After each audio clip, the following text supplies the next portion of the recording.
A father and daughter united for the first time as history is made at the U.S.-Mexico border. Today marked the first time the border fence was open since it was put into place nearly 20 years ago. Good evening, I'm Preston Phillips. And I'm Maitika Milanes. The day was an emotional one for families on both sides of the border. New at 6, 10 News reporter John Carroll with how some say today's events here fit into the national debate over immigration reform. The portion of the U.S.-Mexico border around Friendship Park is heavily fortified. Two fences separate the two countries. But on Sunday morning, a remarkable sight, a break in the old wall.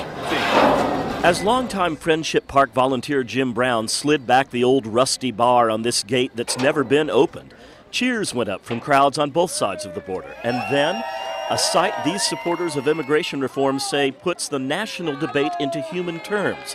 A father, Luis Angulo, who's never seen his 5-year-old daughter who lives in Tijuana, was allowed a brief embrace by the Border Patrol. Angulo called it a miracle.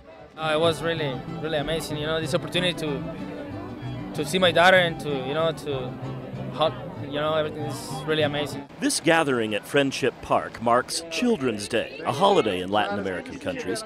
Volunteers brought toys for children on the American side, and later, some of those volunteers drove the toys over the border to give to children in Mexico. Today's celebration at Friendship Park comes at a time when Congress is debating immigration reform, and organizers of this event say what happened here today is a symbolic part of that debate. So this is very encouraging as we move towards humane immigration reform, that we know that these doors can be open. We know that we're all of the same family, of that human family. We need to be more connected. This fence is not a good thing. That sentiment shared by everyone here today. Enrique Morones says he envisions a day when both border fences are gone, but he also knows a lot of Americans disagree with that vision. Now it's up to Congress to finally come up with legislation that will fix the problem and maybe lead to a day when there won't be a need for these fences anymore. At Friendship Park, John Carroll, 10 News.